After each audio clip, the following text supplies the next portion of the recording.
Bonjour à tous, je m'appelle Maxime, je suis professeur particulier d'économie et de gestion et aujourd'hui je vais vous parler des avantages absolus et des avantages comparatifs, donc la théorie d'Adam Smith et la théorie de David Ricardo pour justifier le commerce international et l'organisation internationale du travail et la spécialisation de chaque pays. Donc on va démarrer tout de suite par un petit exemple simple pour essayer de comprendre ces notions. Ok, donc on va se placer dans un exemple d'économie avec seulement trois pays, donc les USA, le Japon et la France, et on va considérer que ces trois pays échangent librement dans le commerce international.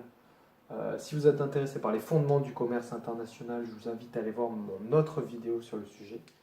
Et donc ces trois pays, ils vont échanger trois biens. J'aurais pu prendre plus de pays et plus de biens, ça ne change rien.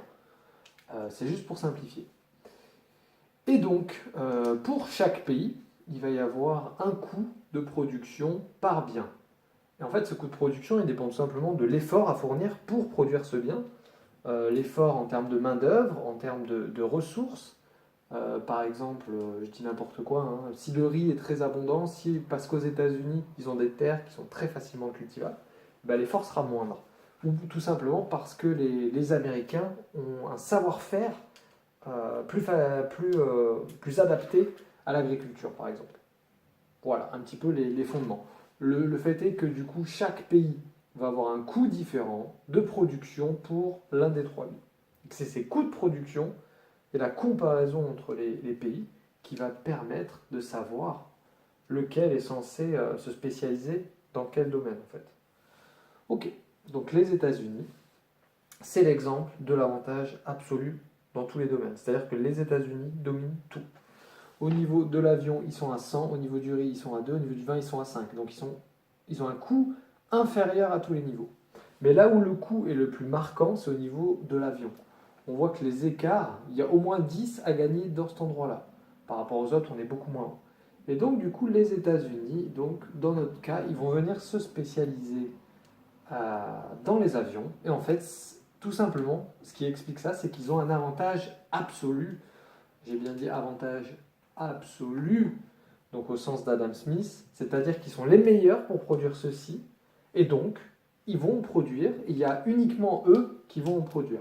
Les autres ne produiront rien. Enfin, rien dans ce domaine-là, rien dans le domaine de l'aéronautique. Il n'y a que les USA qui travaillent sur l'aéronautique. Ensuite, donc il nous reste le Japon et la France. Donc on va avoir, on peut faire ça aussi du coup, hein, parce qu'ils ne vont pas produire. On va avoir le Japon et la France qui va rester. Et donc là, on voit que le Japon est meilleur que la France dans les deux domaines qui restent, c'est-à-dire le riz et le vin.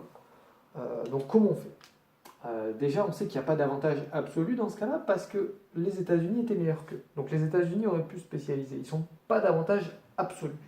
Par contre, par rapport à la France, ils sont meilleurs. Et il se trouve que le gain réalisé pour tous, il est supérieur au niveau durée. Donc, relativement à la France, donc je dis relatif comparatif, c'est pareil.